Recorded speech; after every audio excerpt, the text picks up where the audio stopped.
नमस्कार मित्रांनो, मी अनंत कलाल आपल्या सगळ्यांचं स्वागत करता या आपल्या चॅनलमध्ये, ज्याचं नाव आहे एके बोली म्हणजेच आगरी कोली.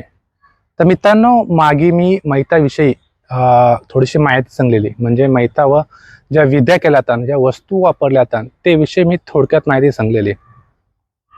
पण त्यामध्ये मी तुम्हाला माणसाचं 3 गुण कुठलं ते सांगलं नव्हतं. तर ते गुण आणि पुंजावणी या विषयाची थोडक्यात माहिती मी आजच्या व्हिडिओमध्ये सांगणार आहोत. पण त्याआधी जर तुम्ही आपल्या चॅनलवर जर नवीन असाल तर आपल्या चॅनलला नक्की सबस्क्राईब करा आणि आपल्या मित्रांसोबत पण शेअर करा. तर माणूस मेल्यानंतर त्याला जळला जातं सरनावा. तर सरनावा जळताना ते सरणाखाली 3 ओंड ठेवलं जातं लाकडाचं. तर ते 3च ओंड का? कारण ते 3 गुण म्हणून ते 3 ओंड. तर ते 3 गुणांचं नाव रज, सत्व आणि तम हे 3 गुण म्हणून ते 3 ओंड ठेवलं जातात. आता आपण पुंजावणीकडे वळू. आता पुंजावणीला आपण राग धुण्याचा कार्यक्रम बोलतो. आता प्रत्येक ठिकाणी वेगवेगळ्या दिवशी पुंजावणीचा कार्यक्रम केला जातो.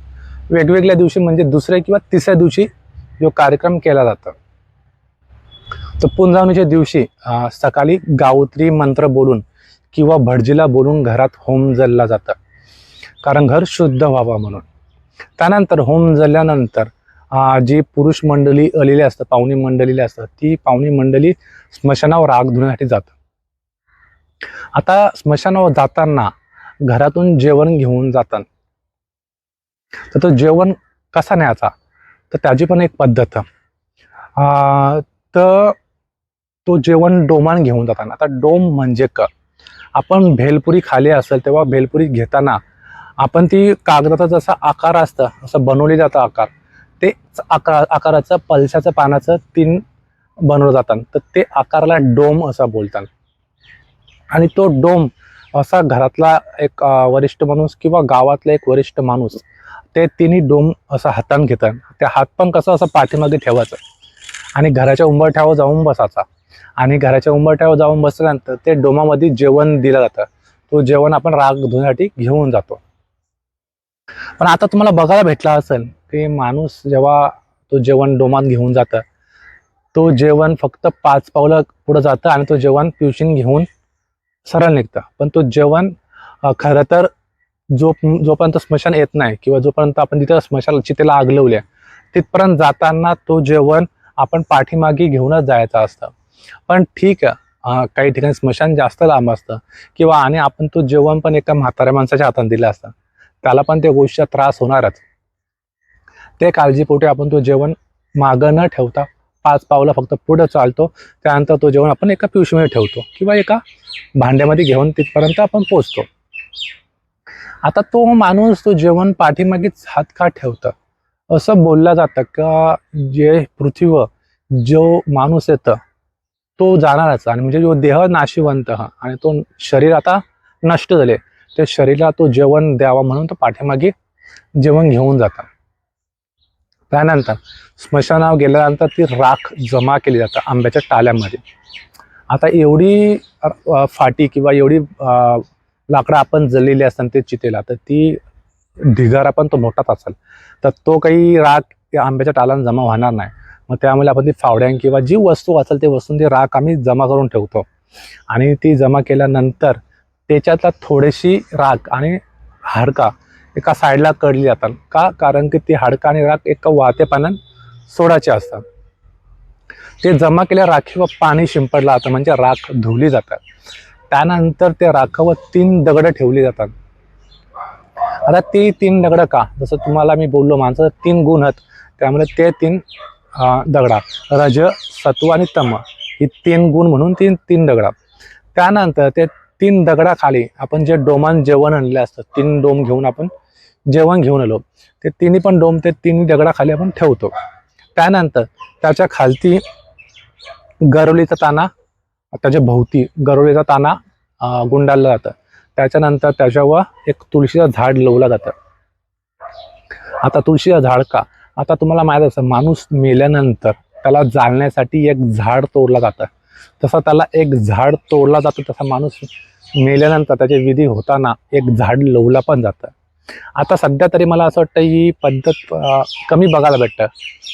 त्यासाठी लोक आता ते तुळशीचं झाड ते लावत असेल. म्हणजे तुळशीचं झाड अगोदरपासून लावतानाच, पण झाडं लावण्याचे आणि तोडण्याचं तर बंद झालं नाही, पण झाडं लावण्याची पद्धत मला असं वाटतं थोडीफार कमी झालेली आहे. तर ती तुळशीचा रोप त्याच्या लावल्यावर त्याच्यावर आपण दूध आणि पाणी सोडून बाहेर आपण परत घरी येतो. घरी आल्यानंतर घरी पाणी देण्याचा कार्यक्रम होता. तर पाणी देण्याच्या कार्यक्रमासाठी आपण जो मैत्रीच्या दिवशी जीव खडा आणलेला असतो तो जीव खडा घेतला होता आणि माणसाचा 5 तत्व त्यांना ते तत्वांना काहीतरी भेटावं म्हणून 5 रंगाची मिठाई आणली जातात आणि ते जीव खऱ्यासोबत पीठ मळला जातं. तर पीठ कसा मळायचा, गव्हाचा किंवा चावलाचा पीठ एकत्र घ्यायचा.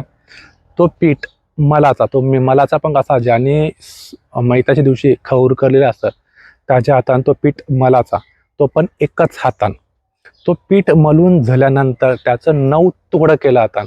9 तुकडं कसं करायचं, तो एक हातान पीठ मलून झाल्यानंतर पहिले वेळी अंगठ्यान एक तुकडा बाहेर काढायचा आणि तो तुकडा परत घ्यायचा, ते उंड्यामध्ये परत मलाचा.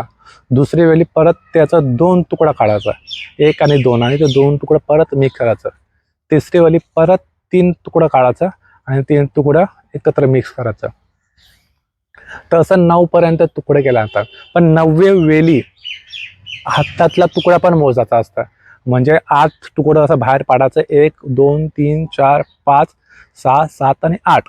8 तुकडं अंगठात बाहेर टाकलं, त्यानंतर हातातला जो 9वा असा तुकडा, तो 9वा तुकडा, ते 9 तुकडे एकत्र गोला करायचा, परत त्यांचा उंडा करायचा मलाचा आणि त्याच्या मध्यभागी आपण तो जीव खडा घेतला असतो, तो मध्यभागी जीव खडा ठेवायचा आणि तो उंडा कफनान गुंडाळाचा आणि कफनान गुंडाळल्यानंतर परत त्याला धाग्यामध्ये गुंडाळाचा.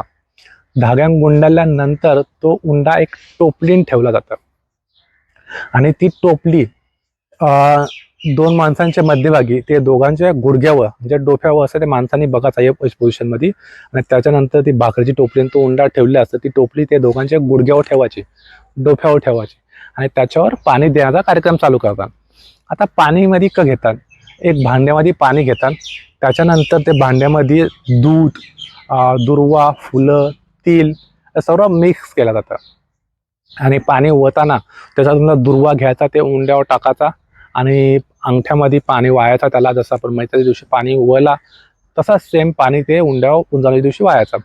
त्यानंतर ही झाली पुंजवणीची पूर्ण माहिती किंवा राग धुण्याची पूर्ण माहिती. पण जी पुंजवणी किंवा राग धुण्याची प्रक्रिया किंवा विधी ही मोठ्या माणसांवरच केली जाते. आता माणूस जो जन्माला येतो तो मरतच, पण तो कधी मरतो तो आपल्याला माहित नाही, तो निश्चित नाही आहे. त्यामुळे जो मोठा माणूस जन्माला येतो त्याची पुंजवणी किंवा राग धुण्याचा कार्यक्रम येतात. पण कधी कधी लहान मुलगा पण वारला तर मेलं जातं, तर त्याच्यासाठी पुंजवणीचा कार्यक्रम न करत त्याच्यासाठी दूध शिपणीचा कार्यक्रम करतात. तर दूध शिपणीचा कार्यक्रम का, कारण ते बालाने जगामध्ये पाऊल टाकल्यानंतर म्हणजे जन्म झाल्यापासून आईच्या दुधाशिवाय काहीच श्रवण नसतं केला किंवा खाल्लेलं नसतं किंवा पिलेलं नसतं, त्यामुळे त्याचा दूध शिपण्याचा कार्यक्रम जातं. तर दूध शिपण्याचा कार्यक्रम पण सेम केला जातं, ज्याला तिचं गरलेलं असतं, ठीक आहे, ते ठिकाणी जाऊन सेम जसा पुंजवणीला आपण राग धुण्याचा कार्यक्रम, राग धुण्याला आपण तुळशीला रोपला तसा त्या ठिकाणी झाड लावायचा की तुळस लावायचा आणि ते दूध त्याला शिंपला जायचा. अशी दूध शिंपण्याचा कार्यक्रम आणि राग धुण्याचा कार्यक्रम केला जातो. तर ही झाली आपली थोडक्यात माहिती आणि ही माहिती तुम्हाला कशी वाटली ते तुम्ही मला कॉमेंटमध्ये नक्की सांगा. आणि एखादी विधी राहिली असेल किंवा एखादी स्टेप राहिली असेल जी माहिती मी सांगितली नसेल या व्हिडिओमध्ये, तर ती मला तुम्ही कमेंटमध्ये नक्की सांगा, जेणेकरून ही माहिती आणि ही वस्तूंना का बोलतात ती माहिती पुढच्या पिढीला माहिती व्हावा, तेच आपला एक हेतू आहे. म्हणून मी तुम्हाला सांगेल, जर कुठली विधी किंवा कुठल्या स्टेप बाकी असेल तर तुम्ही मला कमेंटमध्ये नक्की सांगा, जेणेकरून आपण ती विधी पुढच्या व्हिडिओमध्ये ॲड करू. तर ही झाली आपली आजची व्हिडिओ आणि आजची व्हिडिओ कशी वाटली ती तुम्ही मला कमेंटमध्ये नक्की सांगा. मी तुम्हाला अगोदर पण सांगितलं, परत सांगतो, कमेंटमध्ये नक्की सांगा, जेणेकरून मला प्रोत्साहन भेटेल. तर आपण इथेच थांबू आज आणि भेटूया पुढच्या व्हिडिओमध्ये. धन्यवाद.